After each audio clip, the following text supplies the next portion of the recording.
So welcome back to Leaders and Founders podcast. Today I have with me the Managing Director of the UK for Adyen, Nicole Olbe. Welcome, Nicole. Thank you very much for having me. Thank you for coming. Obviously just a stone's throw away from the office, so Yes. not far for you to come Yes, anyway. I appreciate that. Thank you very much. Well, it's what we film always. I'd like to say we did it especially for you, but I felt special for that moment. So let's get straight into it. So I was doing a little bit of stalking and I saw obviously your payments through and through, but you started off architecture. Yeah, I did. There's a backstory to it, Oh, really, I tell us. suppose. So I suppose casting my way back to when I was a little girl, I had quite an academic schooling, but I loved art and I loved creativity. Love that. And so 17-year-old me making a decision around what to study, decided to try and flex that creative muscle while still having a grounding in something technical. So architecture just made loads of sense. And I did the degree, the undergraduate, and very quickly realized that I wasn't going to be an amazing architect. And there's something you'll discover probably through the course of this conversation. I'm pretty competitive by nature. And so being average is really not going to be okay. And so I knew that I wanted to do something else, but I needed to complete the degree. So I did. Amazing. And then came out with a massive student loan that I needed to pay. So whilst many other people were taking a year off to go travel around the world, I was trying to figure out how I was going to pay off my student loan. And so the way I did that was just by taking a job that could generate income. And so that was recruitment. And I got into recruitment through the architecture side of things. I was going to go and be in the engineering side of the recruitment house. And now I'm going to date myself. But when I arrived, it was the height of the internet having just kind of become a big thing. And all the ladies, and they were all ladies, I worked in a company of 250 women only. All the ladies over there who were working in IT and focusing on internet and IT and all things tech were doing amazingly well. And so I flipped over to that side. And rolling forward, that's how I got introduced to a particular payments company that I ended up working with. And the CEO at the time gave me a call and said, hey, we've gotten to know you as our recruiter. There's this role opening up in account management and sales in our company. Would you like to put your hat in the ring? And so I had about 2 minutes on it and said, absolutely, I'll give it a go because, youth and all that sort of thing, backing myself. And I went and I blagged my way through the interview, got the job, and then that's how I ended up in payments. But I do like to think that there were lots of transferable skills there, sales and persistence and creative thinking. And if I think about architecture and I think about problem solving, there's a lot of transferable skills there. So that's how I got into payments all those years ago. A little bit of luck, someone seeing something in me and giving me a nudge, and me, saying, fine, I'll give it a go. Amazing. And that was all in South Africa, right? It was a lifetime ago. An absolute lifetime ago, over 20 years ago. Cool. So worked in SA for one of the major payment companies there, a company called EasyPay that was afterwards bought by a company called Net1. And they really serviced all of Southern Africa and into the middle of Africa. Payment processing, e-commerce, in-store, full end-to-end payments solutions environment, and actually quite progressive in terms of value-added services and real-time payments as well back then. So I started and cut my teeth there. Again, I was really lucky because I was taken on board by someone who was willing to kind of put me under his arm, under his wing, and teach me everything he knew about payments. So I was really, really lucky. We still stay in contact today. And so they were mainly commercial roles to start off with. Leaning on recruitment, sales 101, and all the skill sets I'd brought across, and kind of learnt my trade, if I'm honest, and caught the bug. I always say, and I tease, because I say payments is a little bit like that Eagles song, the Hotel California. You can check in any time you like, but you can never leave. It's once it gets into your blood, it's quite difficult to move to a different industry because it is just so dynamic. So yes, I did a good stint in that company. I then left to join a small startup. I was employee number 7. And that was great because that gave me experience of, when you employee number 7, you've got to do everything that gets thrown at you. There's no real distinction in terms of your role. So I felt like that gave me options to do all sorts of interesting bits and pieces, from marketing to product to sales to account management. And I did that for a year. There's probably another backstory to that. I didn't really enjoy some of the senior leadership that I had to work with there. As a woman, I was the only woman there. I hit some interesting behaviors there that really didn't sit well with me. And so I voted with my feet. And something that to this day I still grapple with a little bit about that decision. And so I convinced my partner at the time, who is also in payments, we're a sad payments family, to up sticks, pack our bags, sell everything we own, and take the chance at the age of 30, when we didn't have kids and we didn't really have too much holding us back. We took the big call to pack everything and move to the UK, which we did. We didn't have any jobs to come to, so it literally was high risk. Softish landing, because I did have family here that if all else failed, I at least had a roof over my head if I needed it. And got to the UK and just started putting feelers out, as one does, to try and find the next thing. And so I was quite lucky then, because the company I'd worked with in South Africa, or for in South Africa, was a Verifone reseller. And so I did know some of the folks in Verifone UK, and so had a nice soft landing into Verifone UK, pulled a few strings in terms of people I knew, and managed to get an interview and started the role with Verifone. And that for me then was the intro into payments in the UK and in Europe, which is, it's quite different from being a young girl working in South Africa trying to sell payments. The scale of it in Europe and the UK is just enormous, and it felt like so much exciting opportunity. So moved into work in Verifone. It was a commercial role, so looking after all the big retailers. I'm not going to mention the names, but all the usual high street sort of grocers and big retailers you would expect. And then added banking to the portfolio, and later added the full service offering ISOs onto, so channel partners. And there I really kind of discovered, I suppose, my love of leadership. Whilst, I was quite new into Verifone, I got given some great opportunity to lead small teams. And that's probably where I got the bug for, really what I'm passionate about, which is developing talent and supporting others. And had some great mentorship and guidance along the way. So within Verifone, had opportunities to look at other roles within Verifone. There was an opportunity to almost go back to South Africa and represent Verifone there, which would have been a really easy route to choose, because I knew the people and the culture, and it would have been straightforward. But there I got some really great advice from someone to try something that was a real stretch. And so I took on the Scandinavian channel role, which was absolutely brilliant. Really scary, because I didn't know what I was doing. But an opportunity to just learn as I went and discover new ways of working, new cultures, which was great. So I did a good stint in Verifone. And then from there, I had my first child, and I came back from maternity leave. And when I came back, it was a very different organization to what I had left, as it so often is. And at that point, for various reasons, made a call to make the change. And so here's a point in my career where I'd say I made not a mistake, but I made a decision that didn't work out, but I learned from it. Happens. So I joined a company called Discover, and it was such a rigorous interview process that by the time I got through and they offered me the job, I felt like I needed to take it, because I'd worked so hard to get the job. And I landed, and it wasn't quite what I had expected, just in terms of it being a stretch for me personally, and kind of wouldn't have supported my long-term career goals, I don't think. But I spent 12 glorious weeks there, learnt loads about being in a scheme, made some brilliant contacts. I think I helped a little bit in terms of some of their thinking and shaping some of their approach. And then decided that that really wasn't what I wanted to do. And so in the spirit of fail fast, 3 months later, I made the call to leave.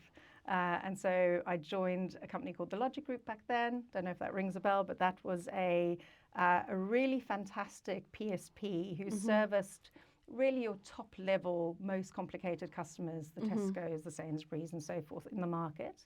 250 of us based out in Fleet. And that was really fun. I joined as head of Gateway on the sales and account management side.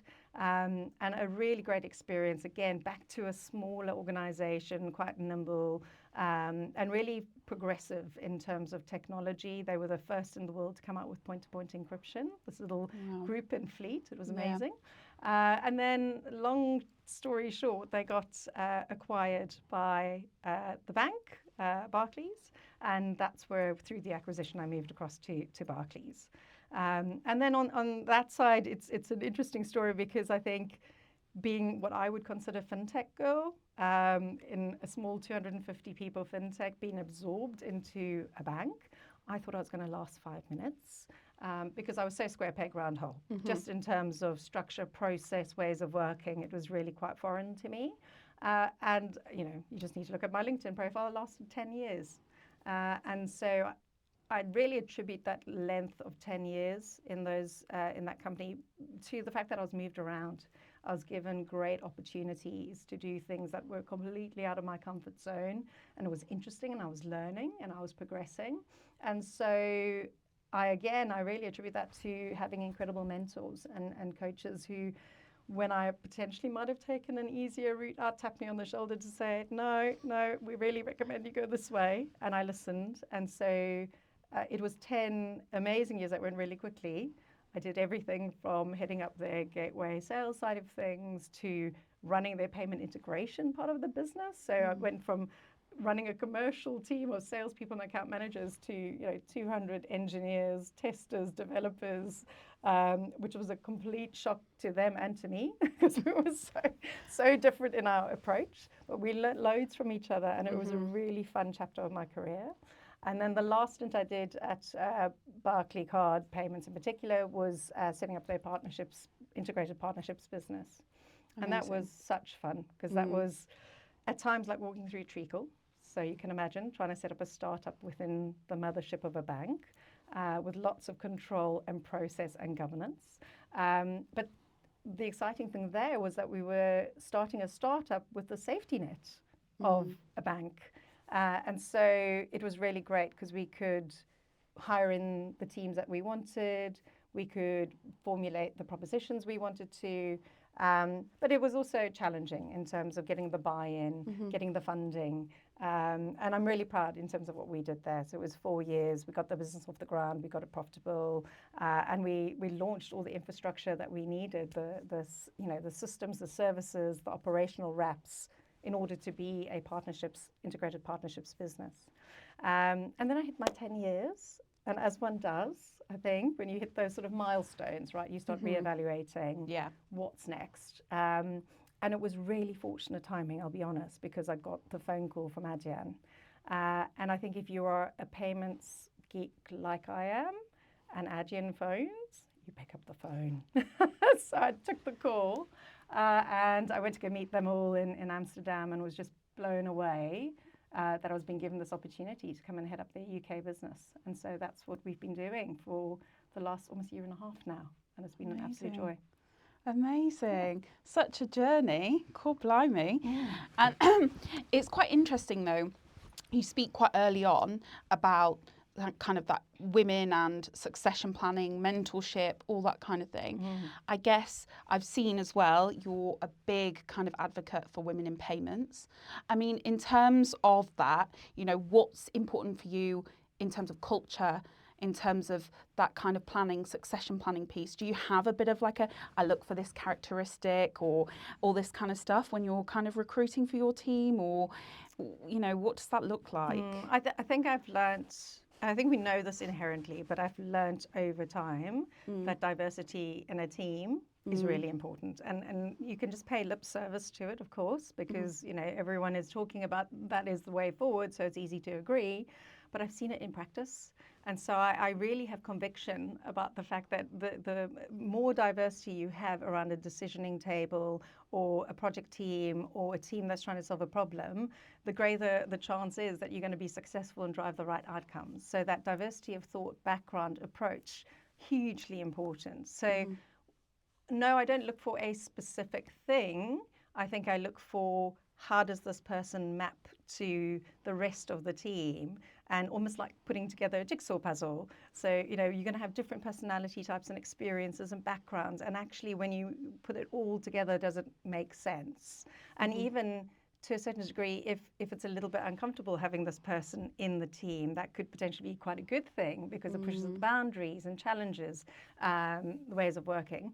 I think inherently, though, it is about attitude, and I think it's about creativity and being solutions oriented. And there's got to be that thing that tells you that this person's got a little bit of fire in them, and they're driven to do something that is for the greater good of the company or for the customers. And I think you can recognize that. I'm sure you've seen it too. When you're in that interview or you having an engagement, there's that moment, that spark. And for me, even if you don't have the payments background or you don't have the SaaS background or specific experience to match that role, if there's that essence, I suppose is the right word to call it, that thing, that's what you can then build on. So that's certainly what I look for. And I think for me, the reason I am an advocate of women. I'll say that honestly and openly. I am an advocate of women in specifically this industry because it was hard yards in the early days for me. I think about, when I first hit the boardroom and I was young. I was really young back then. And I'll never forget from my recruitment days where we were told, you've got to put a suit on and heels. And you've got to have a full face of makeup. And, when you go in, you've got to have a really sort of almost aggressive voice, have the demeanor, fill your chair, fake it till you make it. The worst saying ever. I can't stand that saying, fake it till you make it. It's awful because you're basically saying, just don't be authentic, act like you're someone else, and hopefully that will stick. So that's what I came from back in those days where people encouraged you to be someone other than yourself in order to be successful. And you can't help then feeling really quite out of sorts and, not comfortable in a situation, almost like you're acting a role. So that's what the beginning was like for me. And I knew it didn't feel good. I didn't feel great about it. And it was only later on in my career when I realized that I'm enough. And actually my difference around the table is my value. Actually, the fact that I look at it very differently from the 8 other men around the table, or that I bring a different opinion or perspective, that actually really adds value. And actually, the people around the table want to hear what I have to say. But it took me time to get to that place. And for me, if I can, through my role and my influence, if I can help other women who are earlier on in their career get really comfortable with themselves and their personal contribution earlier on, imagine what they can achieve. I feel like if only someone had given me that nudge when I was in my early 20s, what could I have achieved by now? And so hopefully, I suppose through paying it forward, recognizing it in others, giving others a push or shove or a support in the right direction when I can see and observe that they're doing those things that I did. People do need to learn from their own mistakes. I get that. But also, why not give people a little bit of an advantage or support or, push in the right direction if you know that that's going to really add value to their career and bolster them and uplift them. So I do like doing that. It's not to say I only do that for female colleagues. Of course, I'm around for wonderful male allies as well. But I do feel like, women tend to still, even in this day and age, I feel like we can get overlooked. And we still have a lot of, again, the imposter syndrome floating about. And I don't know that everyone always backs themselves in the full way that they should. So having a few people, out there very actively and deliberately trying to sponsor and support women, I think is really important. Yeah. I think that it's obviously still proven that guys tend to be taking more risks in business than women do. I think we're less likely to put our hand up unless we know 100% the answer, whereas guys are willing to take the chance. Men are willing to take the chance, and I think it's great. If you've come through the ranks, if you're pulling another female up with you, obviously that makes sense, right? Because we're still not even. We're not 50-50 No. out there, that's for sure. No. Having been to your office, and it's absolutely fabulous, free coffee.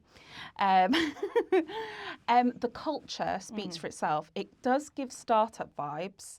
How do you keep that culture? Because it's very different to other large organisations that I've been into. I mean, what's the secret?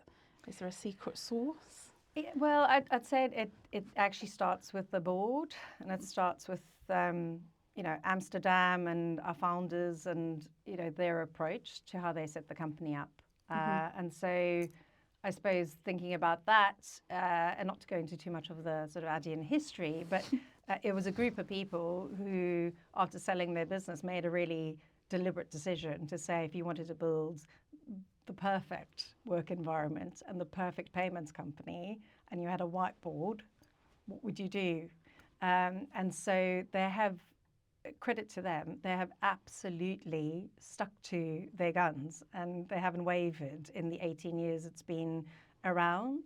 So still today, even though we're 4,500 people over 29 countries, there is still a startup vibe about it. There's an energy, there's an excitement that we only just started, 18 years down, and we're a very successful payments business, I would say, globally.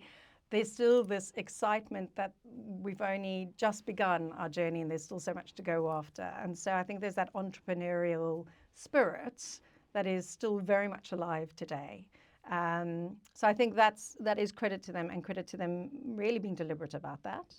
I think also it's when we see bureaucracy, show its head, or if things start feeling a little bit too layered or too structured or overly engineered, there is really an ethos where you call it out straight away, and it doesn't matter at what level you're in the organization. And I think, again, the board you'll hear them talking about us not wanting to be bureaucratic and not feel too corporate in our approach, and that's quite deliberate because they want to keep that energy, agility, problem solving, and excitement.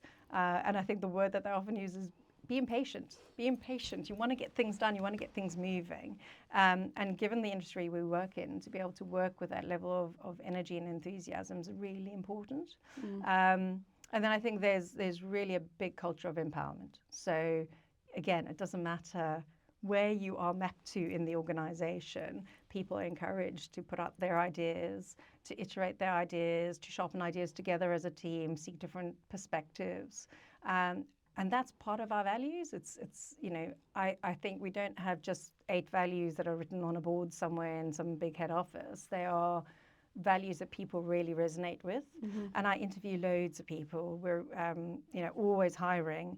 And the thing that probably strikes me most in terms of the feedback that we get from potential colleagues going through the interviewing process is the thing that gets them excited is the Adyen values. There's lots of good video content out there in terms of what do the values mean, and colleagues talking about what the values mean. And it's something people really believe in. And so I think that's the exciting part of the culture, is there's a real buy-in, a real belief in terms of what we're doing. And I think that's across everyone who works in Adyen. I've not come across anyone in Adyen that doesn't really actually believe in all 8 of the values. And then I think there's another element, which is, yes, we're super successful. Yes, we are absolutely delivering for our customers. I think there's an incredible pride in terms of what we have in our kit bag. So when I joined Adyen, I joined because, in my view, it's the best payments company in the world. And so to be able to say that honestly and be in front of a customer and say, I honestly, deep down inside, believe that what I have in my kit bag will help unlock your business aspirations. Like, that's quite a powerful thing to have as someone who's facing off to customers. So yes, we've got all of that in one pot, but then on the other side, we also encourage not to take ourselves too seriously. And so we're really driven. We want to do good things for our customers. We want to go on and really build a company that has got a long-lasting legacy, but we're also going to have a lot of fun while we do that. And I think that balance of not taking yourself too seriously while still being very driven and results focused. There's a lovely combo that happens there. And then I like to think that we've got a little bit of a specific culture in the UK team.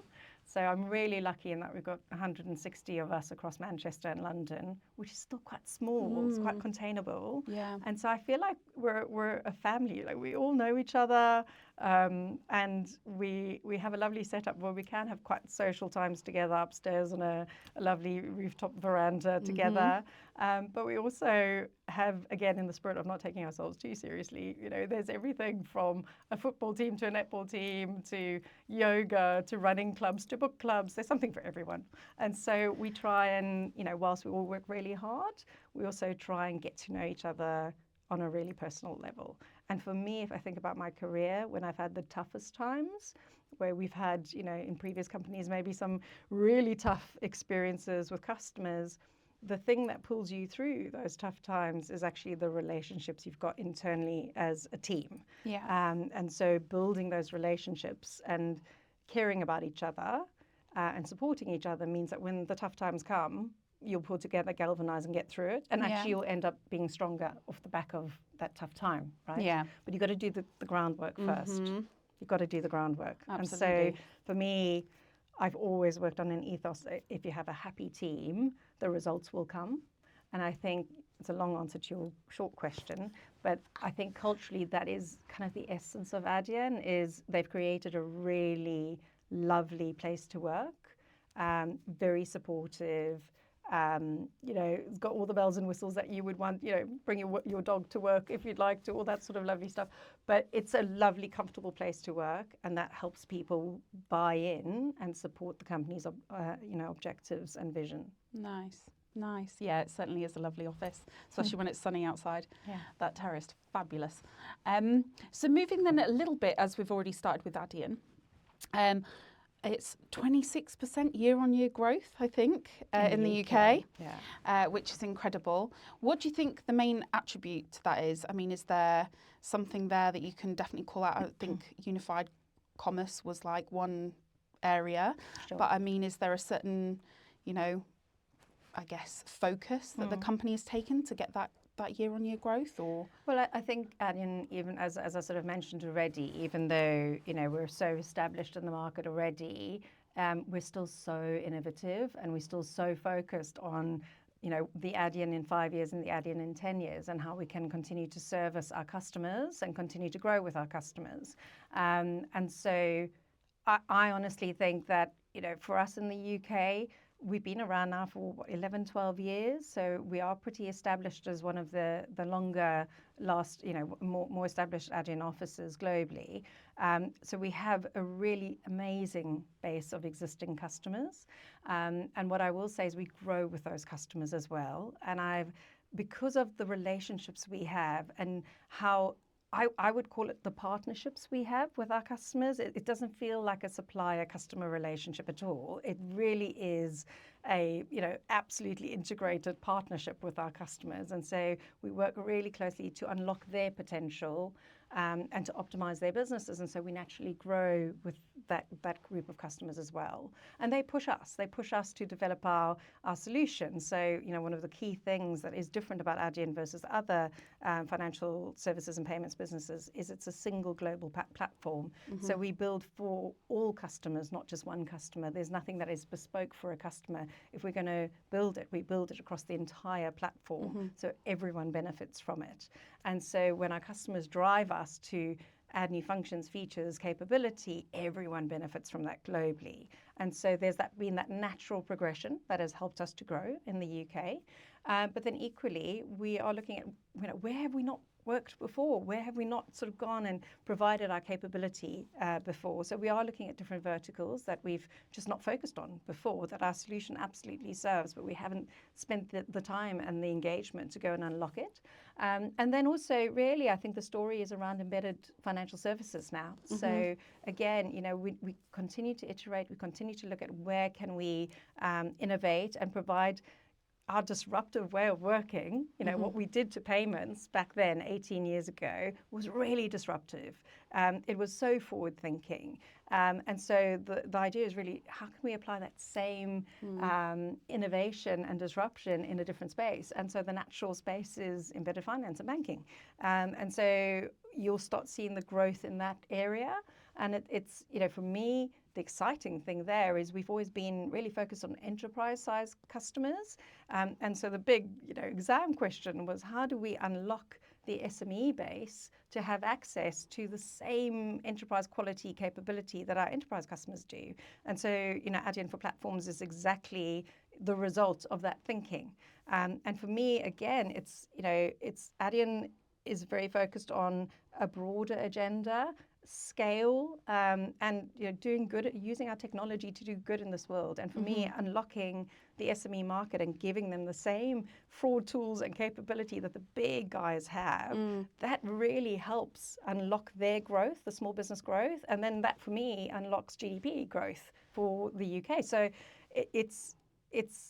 I feel really lucky that I work for a company that I can leverage to really make an impact in terms of the community that I work in. So you'll see growth, I think, come from different verticals and then us iterating our product set to start disrupting in some new spaces.